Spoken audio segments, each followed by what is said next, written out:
ग्रामीण महिला विद्यापीठ एकलव्य चैनल पर आप सभी का स्वागत है। कक्षा 12 राजनीति विज्ञान इकाई थर्ड राजनीति विचारधाराएं से पाठ 4 गांधीवाद।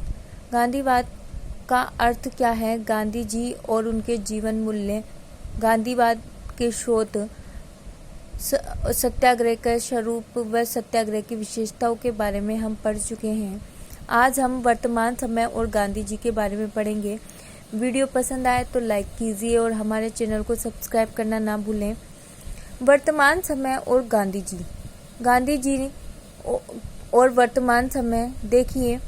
यंत्रों पर निर्भरता। गांधी जी ने पहला पॉइंट यह बताया इसमें, वर्तमान समय में व्यक्ति किस पर निर्भर हो गया है? यंत्रों पर, जो कि क्या है? दुखदायी है। यंत्रों पर निर्भरता दुखदायी है। यंत्र के बारे में गांधी जी के विचार रस्किन, टोल्स्टॉय और आर.सी. दत्ता के विचारों से प्रभावित थे। जो यंत्रों पर निर्भरता दुखदायी है, ये विचार गांधी जी किससे प्रभावित थे? रस्किन, टोल्स्टॉय और आर.सी. दत्ता के विचारों से प्रभावित थे। गांधी जी के अनुसार यंत्रों में बुराइयां, यंत्रों में क्या क्या बुराइयां पाई जाती हैं? तो यंत्रों में निम्नलिखित बुराई पाई गई है। इसकी नकल हो सकती है। यंत्रों की क्या हो सकती है? नकल हो सकती है। इसके विकास की कोई सीमा नहीं होती। यंत्रों के विकास की कोई सीमा नहीं होती। यह मानव श्रम का स्थान ले लेती है। मनुष्य का जितना भी श्रम का स्थान है वह कौन ले लेती है? यंत्र ले लेते हैं। इसलिए ये इनमें बुराइयां पाई जाती है। सामाजिक व आर्थिक असमानता दूर करने के लिए गांधी जी के उपाय। सामाजिक व आर्थिक असमानताओं को दूर करने के लिए गांधी जी ने निम्नलिखित उपाय बताए हैं। पहला, अस्त्य। जैन धर्म के 5 महाव्रतों में से अस्त्य एक माना जाता है, जिसका अर्थ है चोरी न करना। अस्त्य का जो अर्थ है वह क्या है? चोरी न करना। अस्त्य जैन धर्म के 5 महाव्रतों में से एक है। दूसरा, अपरिग्रह। अपरिग्रह भी जैन धर्म के 5 महाव्रतों में से एक है, जिसका अर्थ है आवश्यकता से अधिक संचय न करना। जब हम आवश्यकता से अधिक संचय नहीं करते हैं, और यह कौन से धर्म, तो वह क्या कहलाता है? अपरिग्रह कहलाता है। अपरिग्रह भी जैन धर्म के 5 महाव्रतों में से एक है। ट्रस्टीशिप का सिद्धांत। ट्रस्टीशिप का सिद्धांत, पूंजीपति को अपनी आवश्यकता के अनुसार धन रखना चाहिए। बाकी धन उसको कहाँ? अपनी संपत्ति को या बाकी धन को क्या बनाकर? ट्रस्टी बनाकर जन कल्याण के कार्यों में लगा देना चाहिए। तो यह क्या कहलाता है? ट्रस्टीशिप का सिद्धांत, कि पूंजीपति क्या करे? अपनी आवश्यकता के अनुसार संपत्ति, धन का उपयोग करे और बाकी संपत्ति को ट्रस्टी बनाकर जन कल्याण के कार्यों में लगा दे। तो ये क्या कहलाता है? ट्रस्टीशिप का सिद्धांत कहलाता है। स्वदेशी। गांधी सभी विदेशी वस्तुओं का बहिष्कार नहीं करते थे, लेकिन वह क्या करते थे? उन विदेशी वस्तुओं को स्वीकार करते थे जिनसे हमारे देश की आर्थिक स्थिति व जो भारतीय उद्योगों को कुशल बनाने के लिए अनिवार्य हो। जिससे क्या हो? हमारे जो भारतीय उद्योग हैं उनमें क्या है? कुशलता है, वह उनमें वृद्धि हो। तो वह उन वस्तुओं को क्या करने के? उन वस्तुओं को स्वीकार करते थे जिनको भारतीय उद्योगों के विकास में अपना स्थान रखते हैं। खादी का अर्थशास्त्र। भारत के आर्थिक पुनर्निर्माण व ग्रामों की आत्मनिर्भरता के लिए गांधी जी ने खादी व चरखे को महत्व दिया।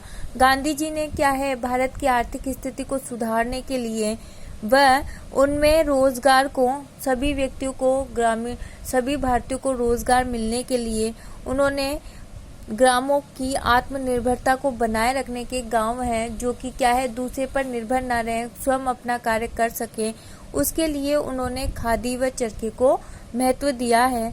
तो यही खादी का अर्थशास्त्र है। खादी का अर्थशास्त्र क्या है? भारत के आर्थिक स्थिति को सुधारने व गांवों को आत्मनिर्भर बनाने के लिए गांधी जी ने किसको महत्व दिया? खादी व चरखे को महत्व दिया। यही खादी का अर्थशास्त्र कहलाता है। गांधी जी के राजनीतिक विचार। गांधी जी ने प्लेटो, कार्ल मार्क्स व रूसो की तरह ही आदर्श समाज की रूपरेखा तैयार की है।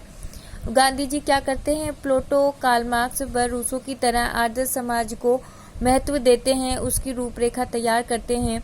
गांधी जी ने राज्य की मर्यादित आवश्यकताओं को स्वीकार किया है।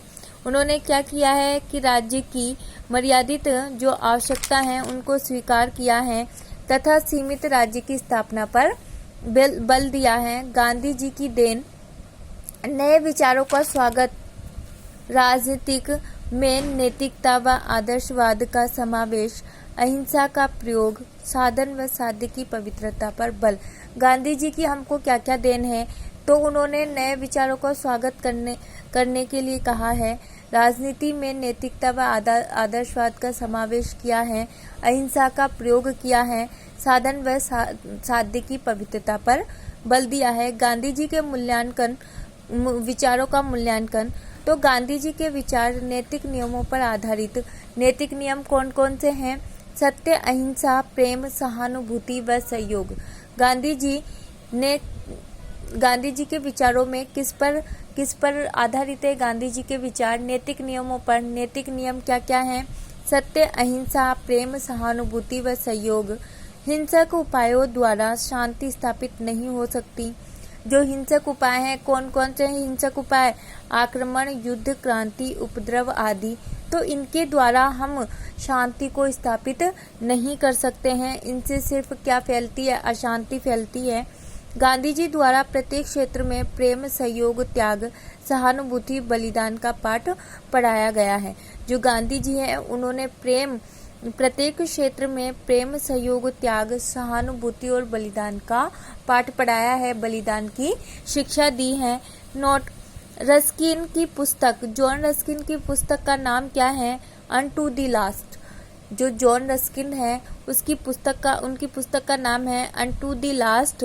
उन्होंने अनटू द लास्ट पुस्तक का अनुवाद अंत्योदय के रूप में किया है। जो जॉन रस्किन है उन्होंने अनटू द लास्ट पुस्तक का अनुवाद किसके रूप में किया है? अंत्योदय के रूप में किया है। हेनरी डेविड थोरो की पुस्तक का नाम है वल्डर। पाश्चात्य दर्शन के जनक कौन है? सुकरात। पाश्चात्य जो दर्शन है उसके जनक किसको माना जाता है? सुकरात को। स्वामी विवेकानंद के द्वारा 1893 में विश्व सर्वधर्म सम्मेलन शिकागो में भारत का प्रतिनिधित्व किया गया। तो विश्व सर्वधर्म सम्मेलन शिकागो में भारत का प्रतिनिधित्व किसने किया? स्वामी विवेकानंद ने। कब हुआ था? 1893 में। अब इकाई थर्ड के कुछ महत्वपूर्ण प्रश्न। आधुनिक उदारवाद की विशेषताओं का विवेचन कीजिए, इनकी आलोचनाओं को स्पष्ट कीजिए। मार्क्सवादी विचारधारा, राजनीतिक चिंतन को समझाइए। परंपरागत उदारवाद और आधुनिक उदारवाद में अंतर स्पष्ट कीजिए। समाजवाद के प्रमुख सिद्धांतों को समझाइए। समाजवाद किन आधारों पर पूंजीवाद और साम्यवाद का विरोध करता है? वर्तमान परिप्रेक्ष्य में मार्क्सवाद की अवधारणा की क्या प्रासंगिकता है, बताइए। निम्न पर टिप्पणी कीजिए। अतिरिक्त मूल्य का सिद्धांत, इतिहास की आर्थिक व्याख्या, वर्ग संघर्ष का सिद्धांत। गांधी जी के विचारों की समसामयिक प्रासंगिकता का उल्लेख कीजिए। समसामयिक मतलब वर्तमान। गांधीवाद के मूल तत्व क्या हैं, उल्लेख कीजिए। आर्थिक और सामाजिक विषमताओं को दूर करने के लिए गांधी जी ने क्या सुझाव दिए, विस्तार से समझाइए। प्रश्न नंबर 8, गांधी जी के विचारों की समसामयिक प्रासंगिकता का उल्लेख कीजिए। इसमें गांधी जी के विचारों की वर्तमान में क्या प्रासंगिकता है उसके बारे में बताना है।